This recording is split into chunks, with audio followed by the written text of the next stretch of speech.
Donald Trump has done the unthinkable. He is now suggesting the federal government taking over American cities. Washington, D.C., New York City. Trump is talking about federalizing the cities of the United States like these are companies he's about to acquire. No shareholder vote, though, no press release, just a smirk and a mumbled comment at a cabinet meeting. We're looking into running DC. It's like a casino he's thinking about flipping, you know? We have tremendous power at the White House to run places when we have to. We could run DC. I mean, we're looking at DC. We don't want crime in DC. We want the city to run well. Susie Wiles is working very closely with the mayor, and they're doing all right. I mean, in the sense that we would run it so good, it would be run so proper. We'd get the best person to run it. The crime would be down to a minimal, would be much less. And we're thinking about doing it. To be honest with you, we want a capital that's run flawlessly, and it wouldn't be hard for us to do it. And we've had a good relationship with the mayor, and we're testing it to see if it works. But New York City will run properly. We're going to bring New York back. Just like it's, by the way, also New York City. We can run New York City as well. And why? Well, he's worried that Zohran Mamdani might become the mayor of New York City. And then all of a sudden, it's the tremendous power of the White House that would descend upon D.C. and New York City. You can kind of feel the ground shifting a little bit here. One moment Trump's criticizing crime statistics. Okay, he's lying about them, but at least he's sticking to crime numbers. And then the next moment he's suggesting, well, maybe the elected governments of these cities don't really matter. Like the fact that voters in those cities have chosen their leaders, maybe I just take over. Or if I don't like who wins an election in New York City, I just take it over. These are not like backroom whisperings that he's ashamed to say publicly. He's on camera. He's saying it out loud. And it's sort of like, come stop me if you think you can. So not hypothetical. Donald Trump has already sent these heavily armed federal agents into Los Angeles. No warning, no coordination, certainly no request from the mayor of Los Angeles, Karen Bass, or the governor of California, Gavin Newsom. We're just doing it. That's it. Boots on the ground. Immigration enforcement, they said, but it really looked like a trial run for martial law. And so we are operating here with a new playbook. Mayor Karen Bass pushed back. She was told by a Border Patrol official, you better get used to us. This is how strongmen really operate.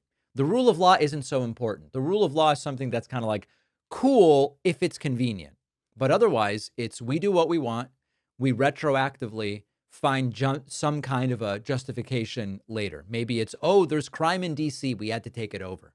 Or there's homelessness in New York City. Why not? We've got to take it over. And that'll do for them. The part of, when we sometimes report on these accidental deaths in Russia, which are clearly not accidental, and some of you write to me and you go, David, how does Putin think anyone will believe these were really accidents? And the important thing to understand is that's the whole point. Putin pays lip service to these were accidents, but in a way where everybody knows they aren't really accidents. And that's the exact same idea here. It's we don't even respect you or care what you think enough to convincingly lie to you about what we're doing. We will deliberately, unconvincingly lie.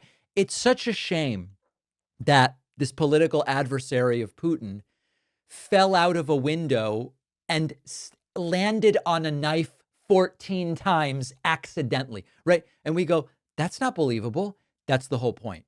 Part of the whole thing is we don't even care that we're lying about it. So you don't really need to squint to see the direction that this is going. It's DC. Maybe it's New York City, then it's any mayor who resists, any governor who disagrees, any journalist who doesn't get in line. And Trump's not teasing out policy ideas. He's just mapping out the next phase. Consolidate power, centralize authority. Elections won't really matter if that's what Trump can do.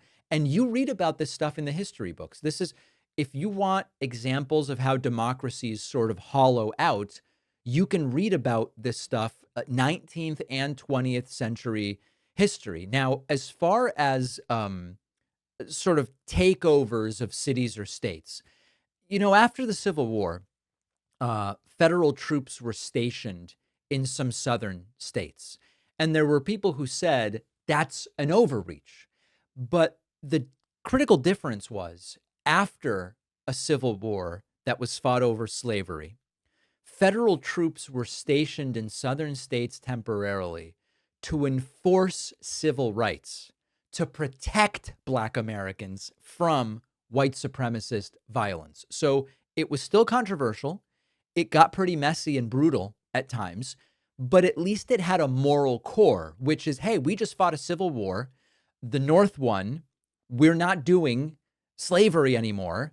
We are going to be there to protect the rights of people. Trump is proposing the opposite. Trump is like, let's use federal power not to protect civil liberties, but to trample on them. Let's use federal power not to respect democracy, but to tell the people of DC and New York, I don't care who you voted for, we're coming in and we're going to be the ones who have the power. So when we see countries slide into authoritarianism, it often happens from the outside in. Military coups, shadowy conspiracies, exiled leaders pulling strings. This is flipped.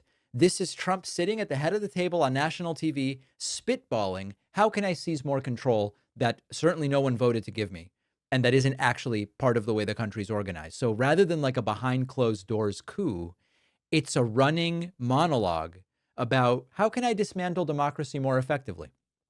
Fox is playing in the background.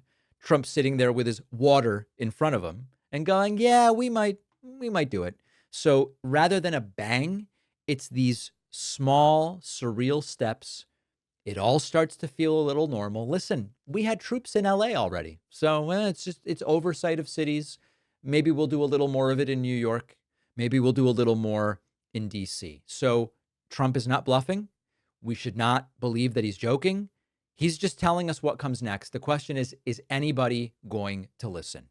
If you've ever been blocked from going to certain websites or watching your favorite shows on Netflix because they're not available in your country, check out our sponsor, Private Internet Access, which is a VPN fully optimized for streaming and downloading large video files. It'll hide your real IP address and reroute your internet traffic through a secure server in any of 91 countries or all 50 US states. And this lets you access region-restricted content on the web, as well as platforms like Netflix and Disney Plus and Amazon Prime, no matter where you are. I've been using Private Internet Access to get soccer games from Argentina not available in the US. I love it.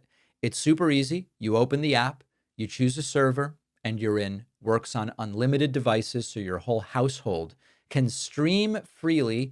And it also supports lightning fast peer-to-peer file sharing, and they can prove they do not log your activity. Right now, Private Internet Access is giving my audience 83% off, which is just $203 a month and 4 extra months for free. Go to piavpn.com/Pacman. The link is in the description.